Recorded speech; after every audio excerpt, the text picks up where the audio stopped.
We're talking about issues and impact. Okay, this is Jesse Rosen speaking. I wanted to go first because I'm not going to remember everything. Everybody, they just said so many things. Well, on the question of types of issues, we said two or three things about this. One, on the one hand, you might say, any healthy arts organization gets it and will know. Any organization or artists who have their eyes open and are listening well will know what kinds of issues are the right issues for creative placemaking work. However, we did amplify this a little bit and settled on one notion, which was that the issues should be complex ones that don't have easy answers. And also, Susan introduced us to 10 areas that I guess Art Place has identified as sectors that make for good placemaking issues. And I don't have all 10 of them, but I've got food and agriculture and health and housing and youth and education, workforce development. Susan, what else? Safety, immigration and social justice, economic development, environment and open space. Yeah, great. So that's what we said about that. And then we had a really long conversation about localness and language and how so many things about this practice area are local, including what constitutes a good issue, the right kind of issue, but also around the way language has such different meanings in different contexts and different locations. And Cookie gave a very compelling example of this, that in Austin, the word culture is a very big no, and the word transformational is a very big yes. And so we also talked about language as potentially a way that excludes people, but we also talked about language as the need for it to be extremely clear and that there be shared understanding about what people mean by the words they use. And absent that, it's very hard to have efficient, productive conversations, which makes a lot of sense to me. Let's see. We talked a lot about the misalignment between funding cycles and the real-time work of doing creative placemaking, that the identification of partners, the building of relationships with partners, and the practice itself, the art practice involved, all of this happens on very long time cycles, well beyond anything that funding cycles resemble.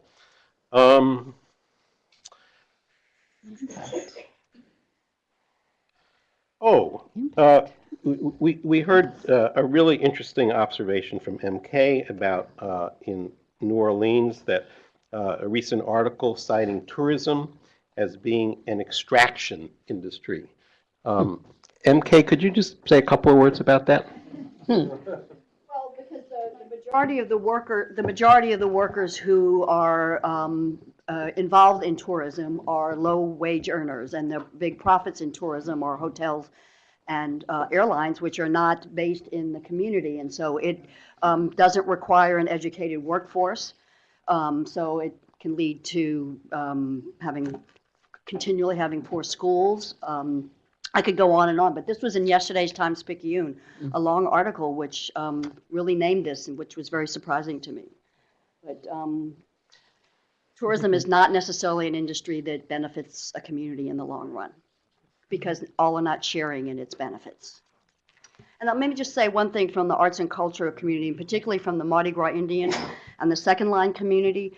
One of the big issues for them is the profit that photographers get from the sales of photographs of Mardi Gras Indians in their amazing Mardi Gras Indian suits. They are trying to work out a system where royalties to the maker of those suits can be provided through, a Mardi Gras Indian could walk into a gallery and see a photograph of himself in one of his suits that sells for $3,000. And this is a person living in a low-wage job who is spending a year creating this suit and has done this for an entire lifetime. And a photographer is profiting maybe hundreds of thousands of dollars if they sell a lot, if they're a really good photographer. So, and that is the tourism industry in New Orleans sells the Mardi Gras Indian culture is one of the major attractions to New Orleans. And so the cycle here, yeah, well, we can go on and on about the, but sorry, I went on very But good to put it on the table. A little bit more on impact, Jeff. Okay, so a little more on impact. The importance of developing a language for practitioners.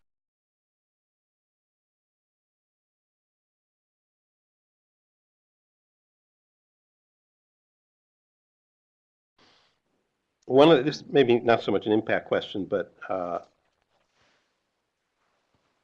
Sandra referenced the performance of The Passenger with Houston Grand Opera, and in terms of intent, I just asked her why they did all the ancillary things that they did in support of the production, and it was interesting because it sounded like it emanated very organically from senior staff in the organization. Susan asked, well, which came first, the choice to produce the work and then ask, how do we engage the community around this? And the answer was that they kind of both come together at the same time, which I thought was terrific and really interesting.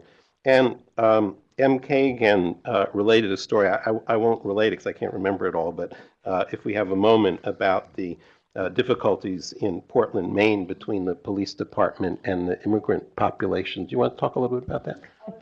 I was talking about Marty Pottinger's project, which is working with new immigrant communities and the police. And she was actually an employee of the city of Portland, Maine, when she undertook this work. Yeah.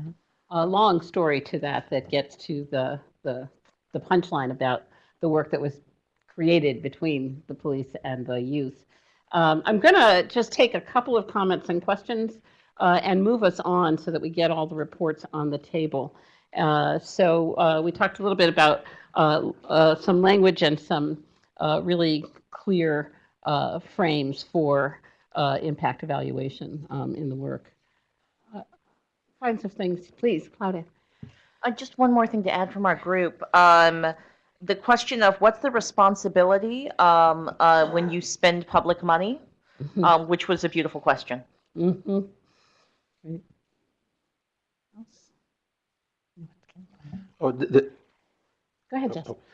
there was also the observation that the language used in the guidelines, I guess, for these grants programs are not very clear and very confusing and hard to make sense out of. And hard to make sense out of.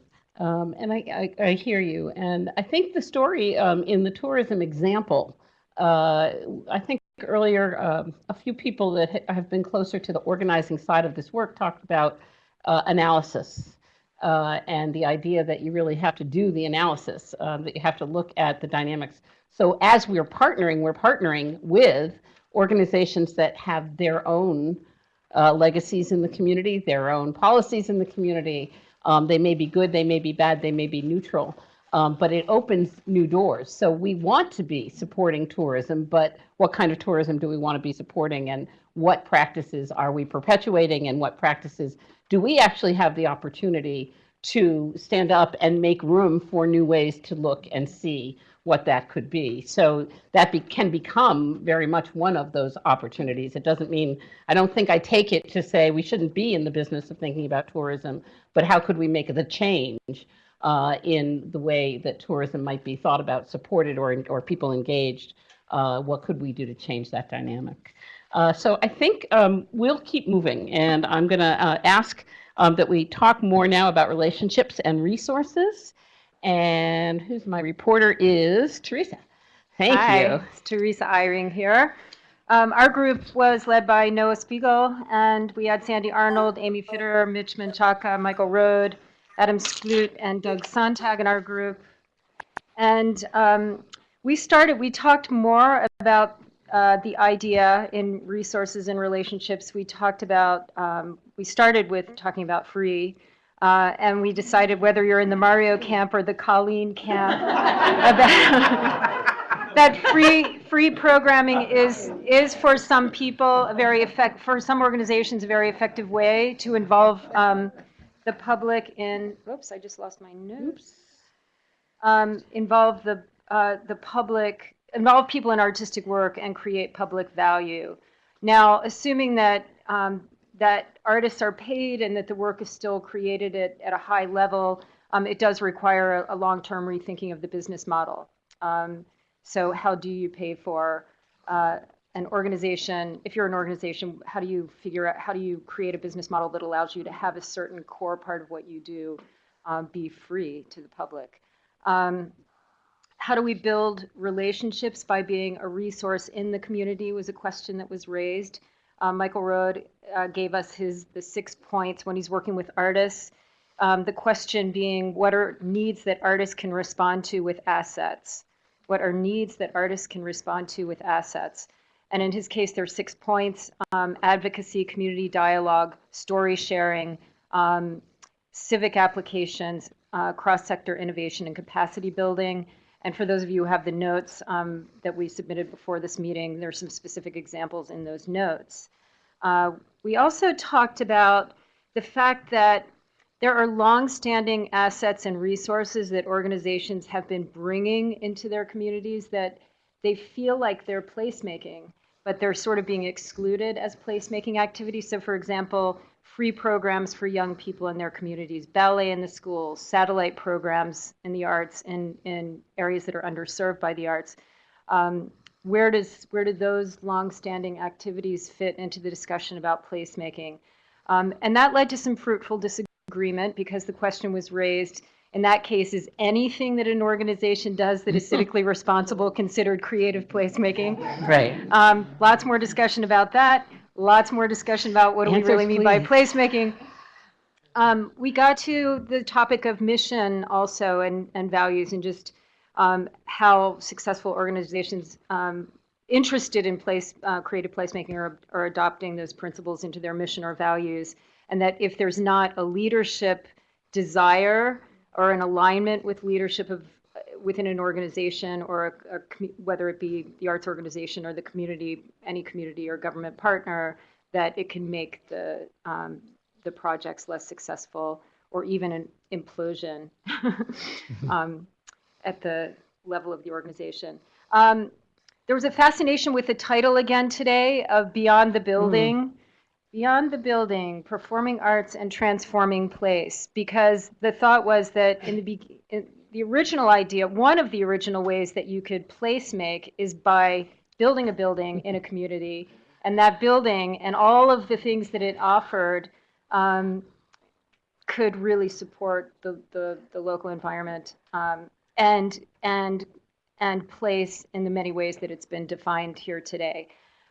So now we're thinking differently. We're going beyond the built environment necessarily. We reflected on the fact that placemaking, as many of our colleagues here today have said, placemaking has existed for a long time. And now we're adding some new terminology and grant programs to acknowledge it.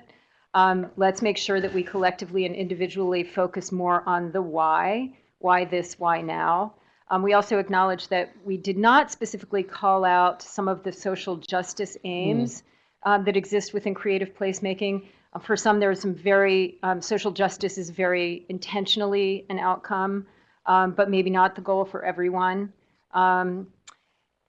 Evaluation was discussed, and that really got into the marketplace should not be the only determinant of community health, which I think was a quote stolen from MK.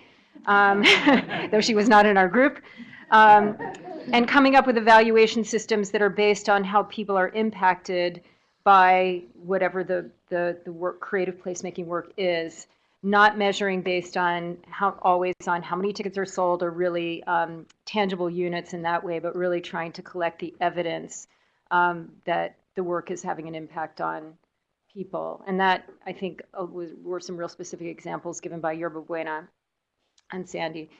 And then finally, next to finally, the arts. We talked a lot about arts and artists having a place at the table. And again, this does relate to relationships and resources very specifically, because we believe that arts organizations and artists have resources to bring to a civic planning context or a civic planning table, but that we need to remember not to just go to represent ourselves and our own interests, but rather to participate as effective partners in making a healthy civic fabric.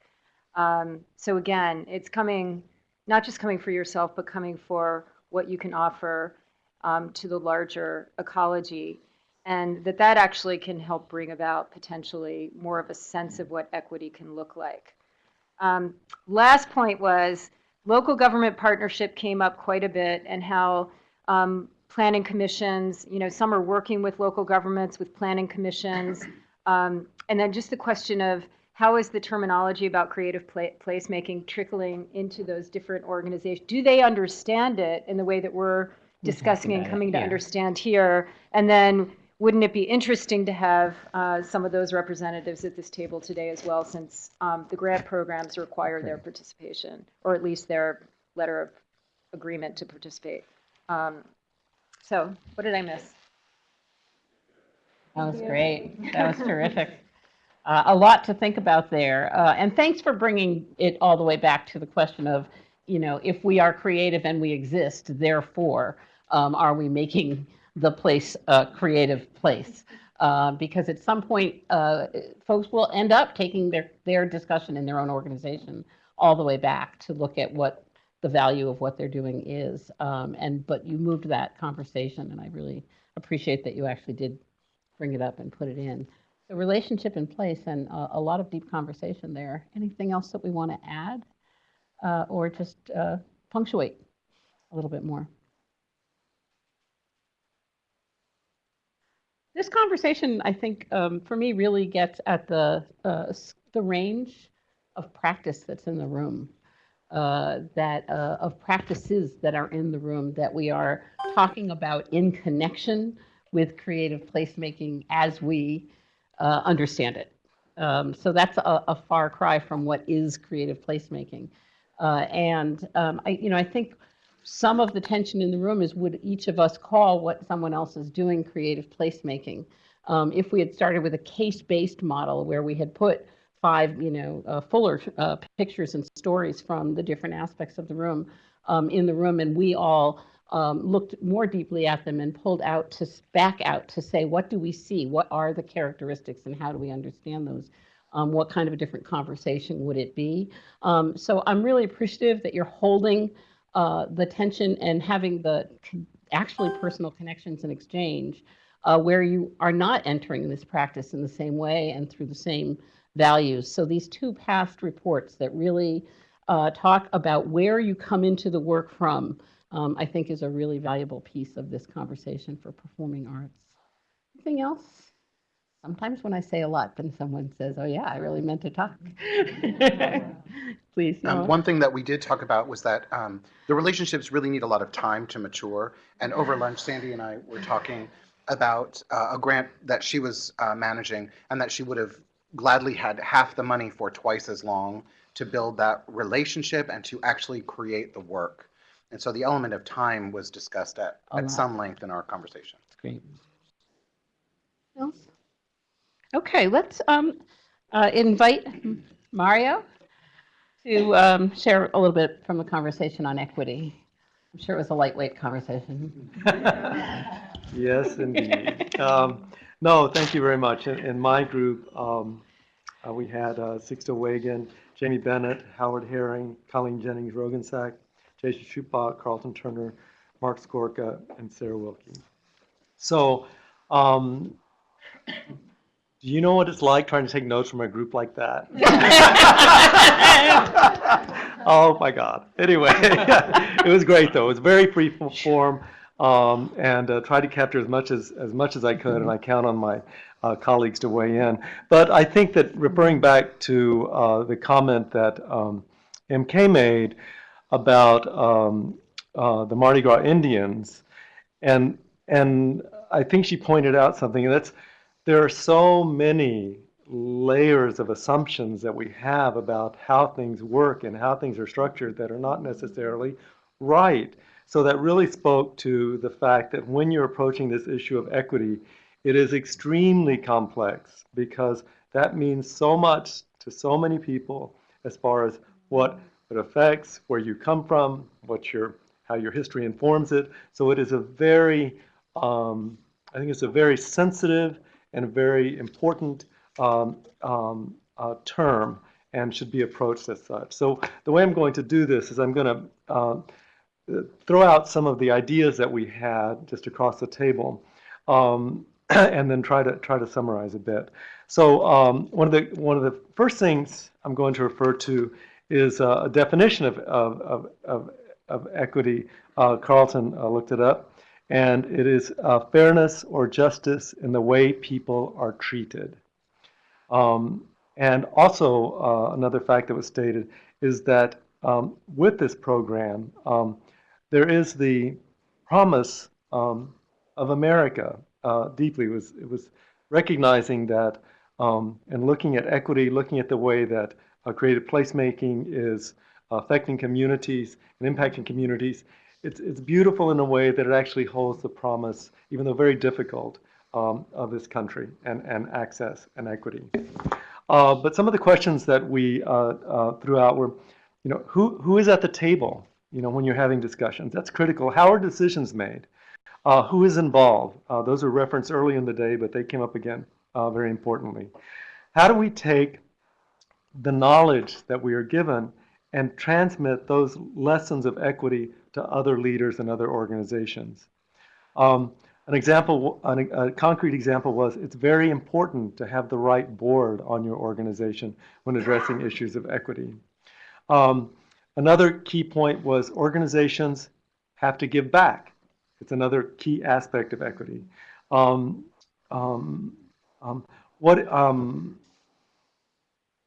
We must look at the field of equity. In other words, we must look at our own fields regarding equity. I raised the question, can we actually include in this program the task of addressing equity when in our own performing arts fields, there's a lot of inequity that exists currently that we are trying to address. So how can we, still not having solved that internally, many of our organizations turn our focus outward to try to address the issue of equity with other organizations. So I think that was really important. One of the key aspects of equity is power. Who holds that power? It was mentioned that by Mark that one way that we've designed our systems regarding access, which ties into equity with our organizations, is that we've designed a system often that rewards the largesse of individuals and organizations by giving them more access and disincentivizes single ticket buyers or those who cannot participate in the system at the very basic level. And that some organizations are looking to flip that around so that the individuals who are your initial engagers are the ones that actually get to engage backstage or with artists or with audiences. So it's a flipping of a system that we are dealing with after all of these years. Jamie mentioned that there's a study that, again, tying into the issue of access and equity, there's a study that was done that indicated that most of the art centers are built around centers of transit that are typically the most expensive real estate in communities. So that's another factor in which it inhibits access and equity in organizations. A key element of addressing the issue of equity was training. You cannot enter into addressing this issue without proper training. You can't take a well-meaning artist and throw them into a community, or a well-meaning organization or administrator and throw them into a community and say, we're going to address the issues of equity and access in this community without any sort of training at all. So we started to go into a discussion of how we disseminate that information. There was also the issue regarding addressing equity as an engagement. that if we really want to have a conversation and be part of our communities and be equals, how involved are we as arts administrators and artists in our own communities? How many community boards do we serve on? And this was pointed out talking about how we start to balance the conversation and who's participating at what level. Another example of addressing equity had to do with how grants are awarded. That often, and for example, most of us around the table are fortunate recipients of granting programs, often many times, but there are a lot of organizations that aren't. So Carlton brought up the example that in alternate routes, they have a program in which they work very carefully in the re-granting program so that in a very equitable manner, organizations that aren't used to this process of receiving funding are trained and nurtured and taught so that they can be actually brought up to have more sense of equity in applying for funds. Another key element of equity for an organization, if you're going to address this, is a very well thought out strategy to do that, as opposed to it coming from one individual in one department, or the leader of the organization who's just attended a conference and comes back excited, or that someone at this table or listening in the webinar says, oh, we need to address equity. It needs to be approached very carefully and with training. So those were the key cross points that I think we had, and I asked my other colleagues to weigh in on any that I missed. I think I tried to just summarize some of the key 6 or 7 points here. And then one other point. One issue came up regarding the discussion of free and not free is the fact that there are different tools. That organizations have to address equity. If you're talking about equity and access to performances, for some organization, that is a tool by which organizations can attract new audience members. It was brought up by Howard that in Miami, with their state-of-the-art free performances in the outdoor area, they have completely different communities than their ticket-buying communities, which is absolutely fine, because what happens is that for organizations using that approach, you have your ticket buyers who are engaged with the organization in one level, and then you have an entirely different part of the community that is engaged with the organization in another level. And they don't necessarily cross, but they're both deeply engaged with the organization. So some of the key points that were my takeaways from the conversation. Equity involves relationships. Equity can mean access. Equity must be approached very carefully. Equity can be a value. It can also be a goal. Another point is that we cannot solve the problem of equity. It is a societal issue, and we must keep that in mind as we're approaching it. However, we can be part of the solution. So those are my notes. Thank you. That's great job. That's great job. Colleen's ready already. I'm ready already.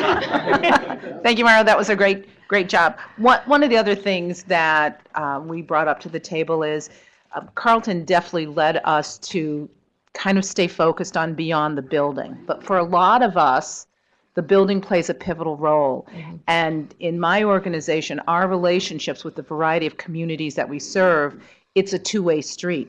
We do programs and we do engagements and have relationships in those communities. But the communities say to us, we want to be on that Gamage stage because it says something important about us. So it's a two-way street. Not a one-way street away from the building, but it's a two-way street involving the building. Really important. Really important. A few last comments before we will transition to, which is your comments. In other words,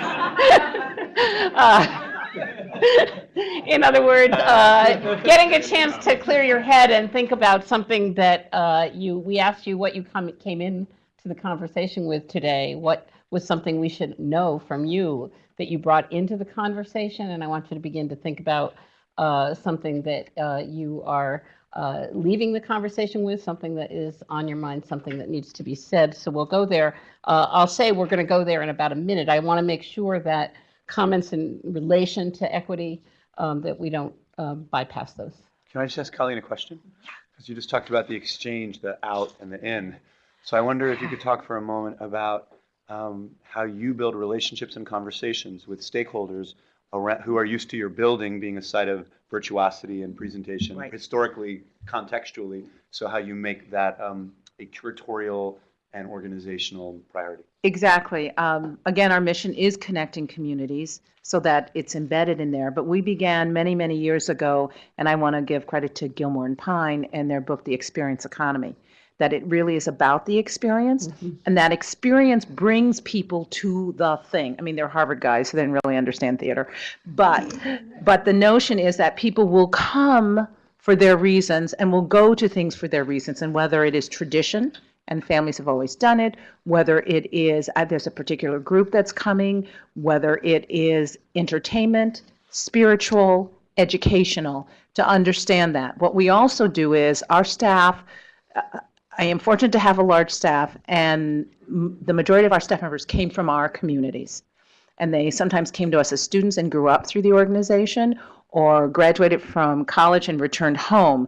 But they live in those communities. They're not the other, they are of that. So we continue to focus on that. I mean, one of the questions was asked, how many people sit on local boards? It's a requirement of my staff.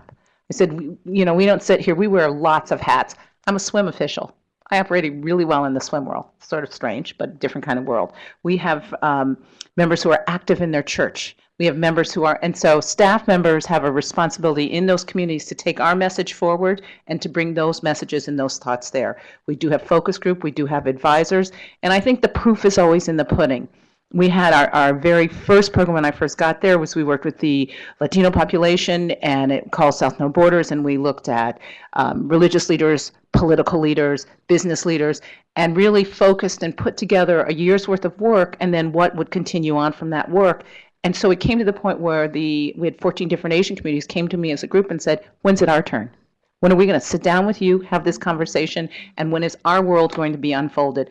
With our goal of knowing cross-culturally that ultimately what that meant was we would do that, but then other people who we've been working with all along continue to see the building as their building. We also, and I have to say, I know we are beyond the building, but my building is staffed with people who look like they belong in the community. So you call my box office, someone speaks Spanish. There's someone who's Korean who works on. So when you walk in the building, people say, oh, I must be welcomed here because someone I know is in this building. And I also think those of you who, this is another argument I have with a lot of my colleagues. I go, why is your face in the brochure? Because people see you and they go, you are the place. They go, oh, it's Carlton. Oh, it's Michael. Oh, it's Sarah. And so it's a person, not a building. And someone, they can stop you in the grocery store and say, my second cousin has been working on this piece and they'd really like to come and talk to you. Yes, they should. Okay, and that's like way more than, sorry. Way more. Way more. I was on school committee for 14 years and used to go to the grocery store and people would say, oh, I saw you the other night. And I was like, you really watched the school committee meeting the other night? Really, you did?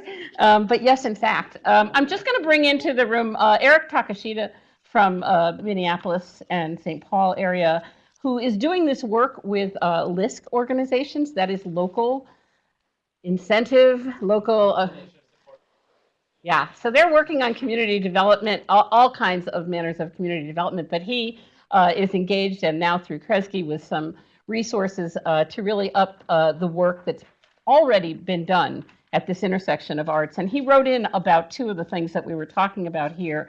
And I think the juxtaposition are important. He talks about mitigating economic displacement with very proactive actions, affordability projects like co-ops, land trusts, and through working on things that give people the ability to participate as opposed to anything else. And then he goes on to, in another 140 characters, to say that to mitigate spiritual displacement, I think he's getting directly at what Roberto talks about. That must be driven by current residents and businesses, and you just can't walk away from that. That has to be about them. So I thought that was really helpful. We are going to transition into your thoughts as you try to pull this together. Remember that essentially the National Endowment for the Arts and a really terrific staff set the table for the conversation. and really set an open table with an agenda that had a lot of structure for us, but a pretty open opportunity to take it where we wanted it to go and to come into it from whatever place we came into the room. And for that, I'm really appreciative. I think I came to this as skeptically as anybody. Asked Jason. Yeah, but what do you really want to know? And don't go away in any way that way. So I am interested in hearing your thoughts, that thing that is on your mind that you would share with people as we go out of the room. When we conclude, we'll give you sort of the what happens after this before we all depart after 5 o'clock. So anyone that wants to get us started. Remember how good you did this at the beginning? Remember the popcorn? Remember the energy of just moving from one person to another? Go for it. All right. This is Colleen. I think I'm leaving with this sense of vigilance that as much as we do, and Michael, you actually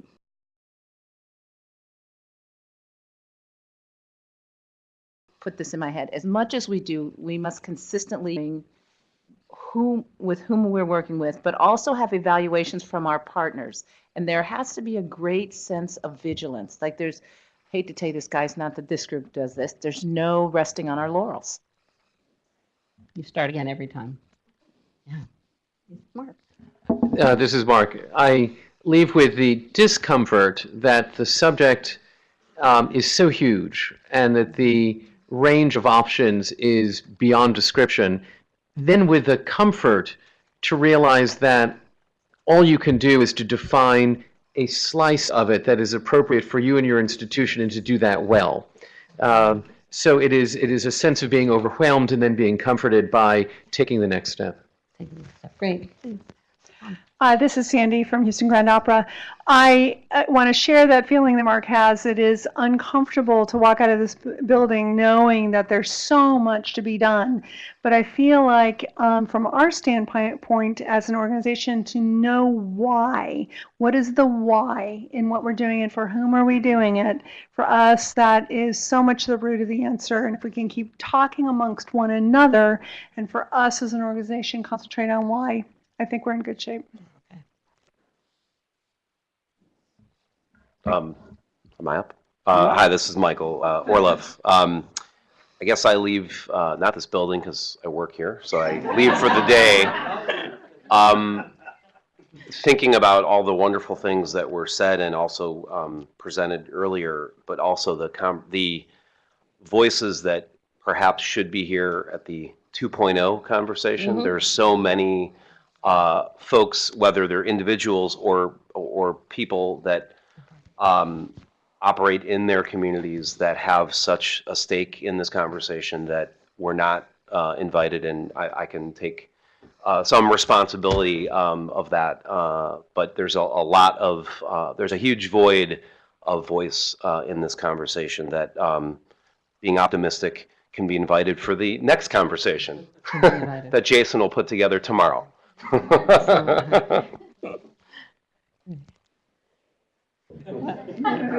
That's a moment to recognize the service organizations that are around this table.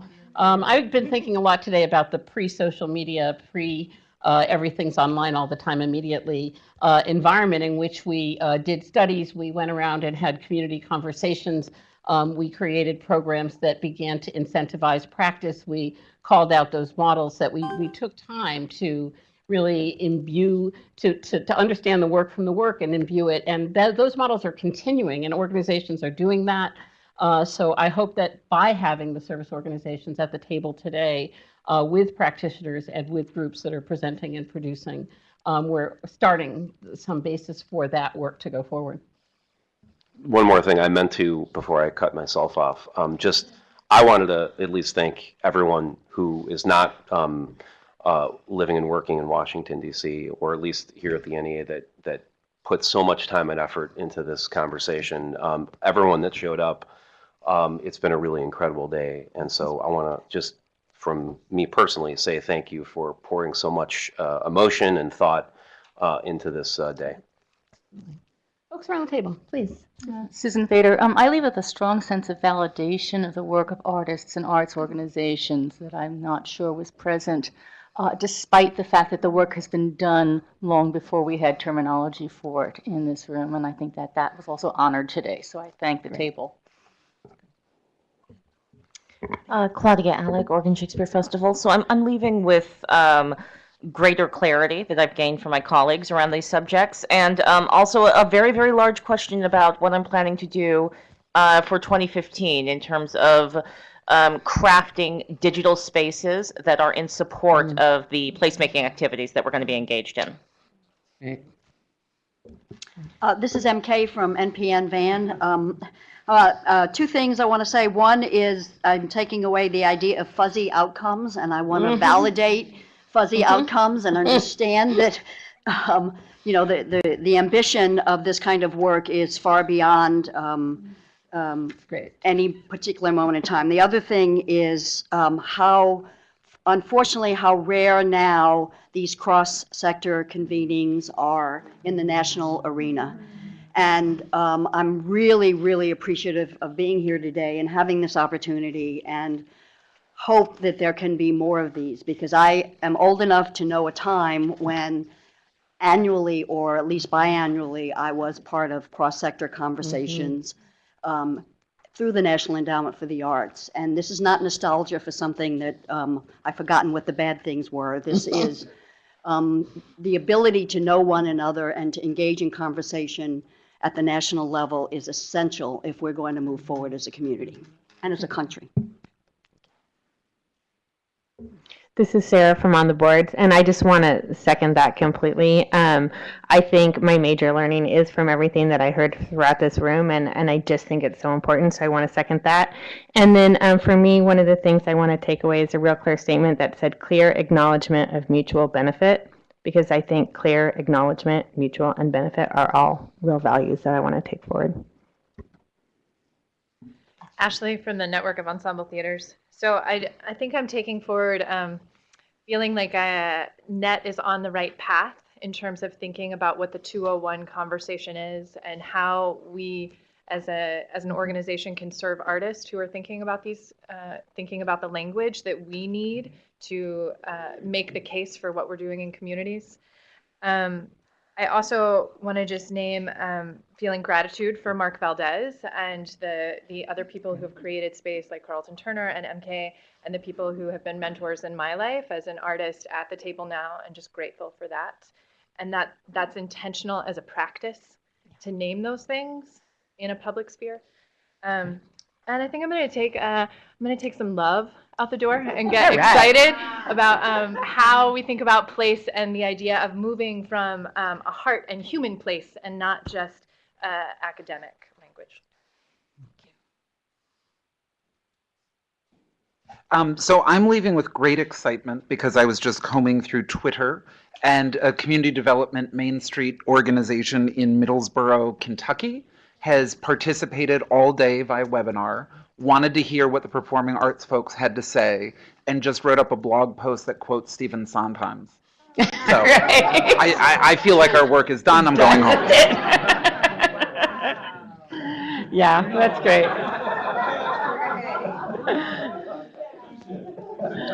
That's great. This is Carlton Turner from Alternate Roots. I just want to thank you all for participating in this conversation. It's been wonderful to hear everyone speak and to get a chance to engage in this level of dialogue, and to have this space to be open to the public all day has been really wonderful. And I would leave us with a challenge for us to match the level of diversity in this room with the level of diversity that we've shown on these clips of images that we put on the internet, because it's not representative of the people that we've been holding up all day. Yeah, really true. Thank you. I wanted to tie in a bit to what MK said. Is like, you know, I would say embrace the unknown, thinking you have it solved, which is so much a tendency, I think, in especially in our field, to gravitate towards a solution. I would say revel in the unknowing.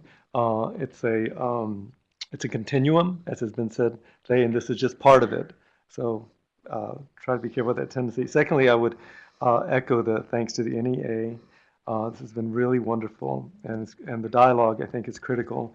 I would also state that this is an example to me of the type of work that goes on in creative placemaking, and that is engaging in real, authentic dialogue with other stakeholders and community members. We are that community member with you as an organization. And so I applaud you for doing that. I would also issue a note of caution to make sure that the language that you're using for this specific constituency, the performing arts, is tailored so that we understand all the nuance and all the references, because I think in the past there's been languaging, as we pointed out today, that is not necessarily spoken to the dynamic, moving, action-based language that we use in our own field. So I would throw that out. And then finally, I would say that, thinking about creative placemaking all day, and I realized that that actually is what happens inside of a person, that person who's going to participate in these programs is the one that's going to make the recognition and realization that I'm part of this place. So I don't want to lose that, because that is what's key. It's in that heart. Thank you. Thank you. Mitch. This is Mitch Menchaca with Chorus America, and I would regret if I didn't shout out some other affiliations that I'm on the board of: the Association of American Cultures, the Robert E. Gard Foundation for Community Arts Development, and the Artisphere Cultural Center in Arlington. And with that, what I bring that I want to see after this is that knowledge is key. And so I ask those in those circles and the people around this table and on the Twitter sphere to, if you're working in the space, to ensure that you are a resource and reach out to others who want to participate in placemaking and other community arts development, because I think sometimes the knowledge can trump the dollar resources. It really gets you on the right track for success. This is Jesse Rosen speaking, and I'm leaving feeling very inspired by a lot of the projects that were described and depicted today, and I'm very reassured to know that they're there, and it helped clarify my own thinking about what this work, or at least some of this work, can look like when it's executed really, really well.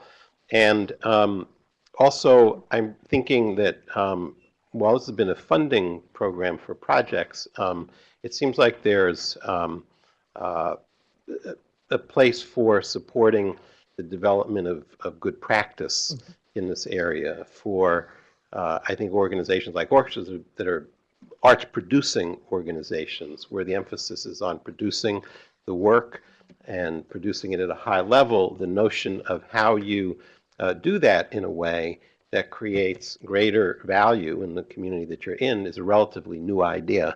And there are real workforce issues associated with how we help organizations make those changes. This is Amy with Dance USA. I'm walking away with a few things. The first is that this is not about a singular activity, that this is really about the relationship building beforehand, the activity, and then the relationship and ongoing thinking that happens after an activity. So kind of touching upon that continuum of an experience. I'm also thinking a lot about it got mentioned in one of our working groups about striving for relevance, and this sense that if we're really genuinely striving to be relevant in our communities, then it seems like maybe authentic placemaking will organically evolve from that desire to need to be relevant. I'm also taking away then a very practical bit of advice from Colleen with coming and entering into relationship. She said it several times and then drew it for us, but what do you want? What do we want? And what do we want together? And as an organization that is working hard to enter into meaningful relationships with certain other national associations that are in dance, and we've been doing it now for a couple of years, it's so slow and it just takes a lot of time. And I think just going right back to those original questions is great advice. And I think those are the beginning of long-term placemaking. So thank you. Cookie, I know, and then Howard. This is Cookie Ruiz from Ballet Austin. First, thank you to Jason and the NEA the opportunity to come and have this conversation. I'm struck with an opportunity once again with colleagues to have respectful discourse and to have a true difference of opinions, but presented in such a great way. So that's been energizing. Leave as interested and even more interested than when I came in this idea of the beginnings. What's the starting place for placemaking? And it's varied. There are many different starting places, but I'm interested in that. I'm less concerned about what felt like ambiguity in the language because I've been thinking more about how words are important locally, and how ultimately if there's words that need to help these funds be in this place, then there's other words we need to use at a local level. We can be adaptive in that. And then because I was looking for some clarity, I actually got it from Sarah. And so I would say that I've actually asked her for her final slide, but I just want to speak a few of her final words that spoke to me in terms of clarity. And that was, it says, we want to help create a community that is able to tackle and have dialogue around complex issues. And to me, the difference between complicated and complex provides a real opportunity around this practice. And so I thank you for those words. Howard. Howard Herring from New World Symphony. First of all, thanks to everybody at this table. This has been, for me, a very rich day, and I go away with a lot of wonderful ideas. I also echo MK. I think that learning from other disciplines is critical, and something in the orchestra world we get caught inside our bubble, and it's hard to get out. We have to force ourselves, and you've given me that opportunity. We have at New World what we call an experiential curriculum. Our players learn by doing. And one of the three pillars is the business of engagement, both in the community and in the digital space. And I'm going to take back as much as I possibly can from this conversation. And I'm thinking already about how we will refine and improve that aspect of our curriculum.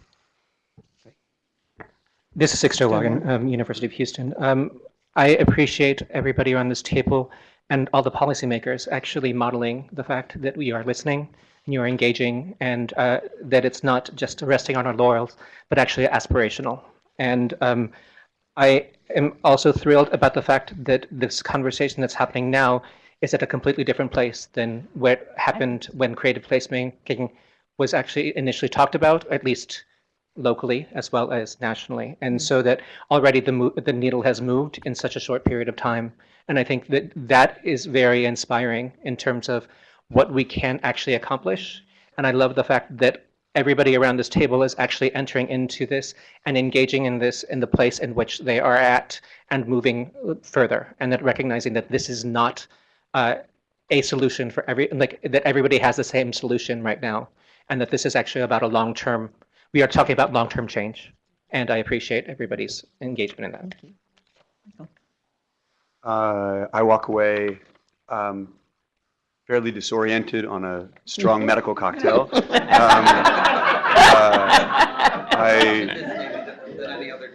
I walk away really grateful for the opportunity to be in a conversation that is an interrogation of an idea and not just a dissemination or a declaration of an idea.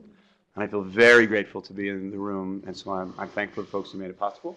And I walk away affirmed in a way that the question that I spend a lot of time on with others, why partner with who, why partner with who for what, how partner. Like those questions are at the heart of the work that I do, both with Sojourn Theater and the Center for Performance and Civic Practice. And today just makes me continue to feel that those questions are at the heart of continuing to move forward in this work. Noah. This is Noah from Nashville Opera. Whether or not you're in Camp Colleen or Camp Mario, I come away with the abiding sense that there is deep value in what we're doing, whether we're bringing something to the table that is ticketed or paid. And it's affirmed by the conversations I've had with people around the table that no matter how we are phrasing it and what art form that we're in, the arts bring a singular value to our communities and to the civic dialogue that constructs this civilization that we've all agreed to participate in. And the arts, I think, are the only way that that value is disseminated.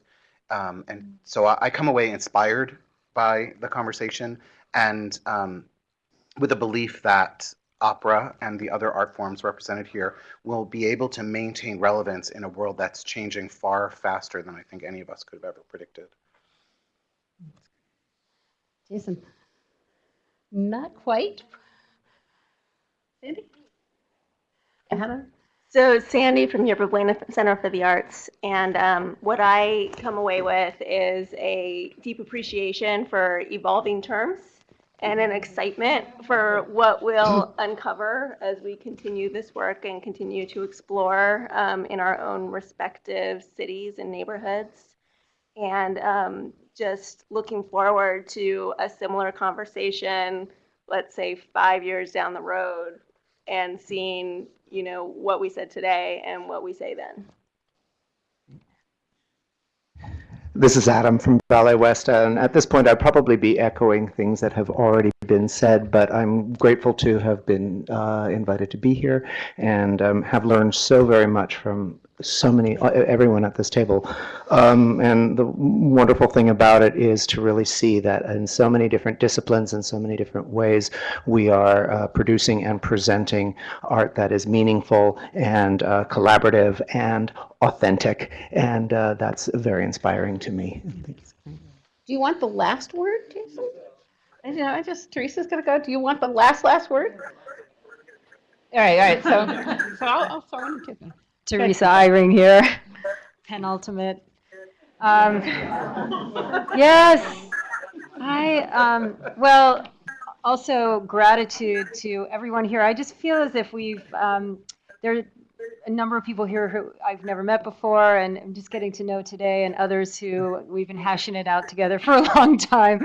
And I just feel this sense of gratitude, trust, love for this group, and just like, we're so fortunate that we are able to do this work, and it's grown so much since when I think about when I started out, and I felt as if the arts, theater, which was my specialty, were so marginalized in a way, and I feel as if we could become less and less marginalized in the work. I also really, speaking of the work, my work, a lot of what was discussed today is really going to influence what I take back to my organization in terms of the conversations about equity and diversity and inclusion, because so much of what we discussed today really touched on how we think about equitable partnerships, how we think about including everyone at the table in discussions about many things, but creative placemaking being the topic at hand today. So lots, and thank you all, and thanks to the NEA and Art Place.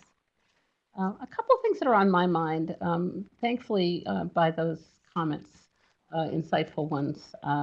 All the real stuff that needs to be said is on the table.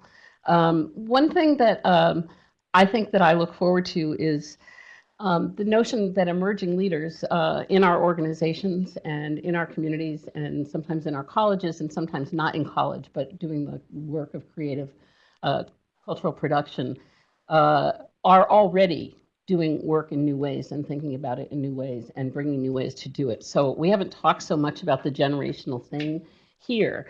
In the visual arts, graduate schools are turning out social practice artists in droves. In droves enough that are actually making folks worry about how much we are turning out folks that understand the practice and the gravity of the practice that they are want to work in communities with. So I think we just scratched the surface of the relationship between our field, our service organizations, and the academy that Sixto brought into the story, and in your talking about yourselves as a conservatory, that the piece of the generation of performing artists and of creators and of administrators, that we should keep that in mind as we move the conversation forward. And I'm lastly left thinking about Eric Booth. There are many people I would invoke here too, but Eric always talks about art as a verb. The everyday work of art. Art is a verb. Art is about putting things next to each other to create the experience. And I just, everything about the conversation has brought me right back there. So I will stop there. And with a lot of thanks to the NEA staff who saw that they wanted to do this, needed to do this. I was on our town panel last year, and I knew we needed to do this, but I didn't know that you would go into it with such a full heart. So Jason, Ned, Jenna, Jennifer, Jen Hughes, where's Jen? It's really great work in putting this together.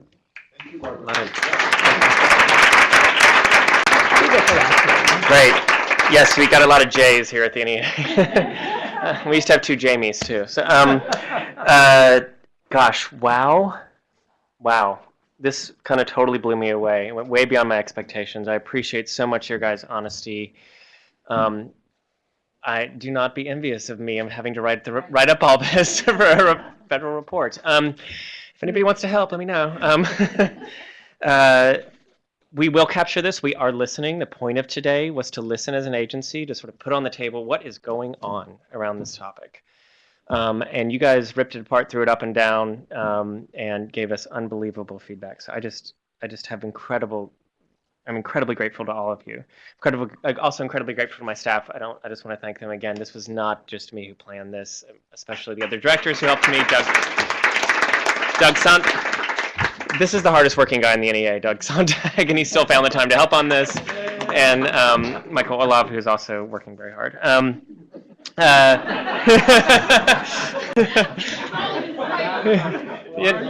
one's. That guy's doing 3 director jobs. It is insane. Exactly. I also just want to thank some of the behind-the-scenes people too, our wonderful public affairs staff, and including the people who have helped put together the webcast. And want to also thank HowlRound for co-hosting our Twitter chat today, and awesome Vijay Matthew who did a bunch of that today. Thanks. So we're listening, but we're here in Washington. So I really hope that you feel.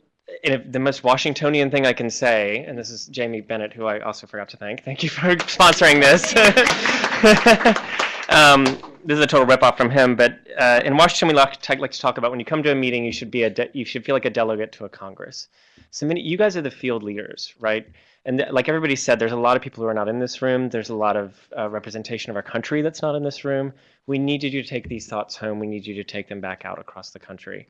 And when we put out the report, we need you to help spread the word about what some of this is. So again, just incredibly grateful. This went way, way, way beyond my expectations, and I'm just absolutely thrilled with having you all here today. It was absolutely our pleasure here at the NEA. Thank you. Thank you. Because we're all in the performing arts, I can't resist the opportunity to say that we have had a critic in the room, and that is in the person of Lewis. In the back, who gets to hear a lot of meetings, and rated the engagement and the conversation in this meeting higher than he is accustomed to seeing. And I just want to say that we had it right here. I want to invite Jamie. It's been great to have Art Place really at the table as a policymaker, but also they are supporting some of our goodies. Before we get to that, I just want to thank everyone who listened online all day. There's some people who have been online all day. The Astounding Sage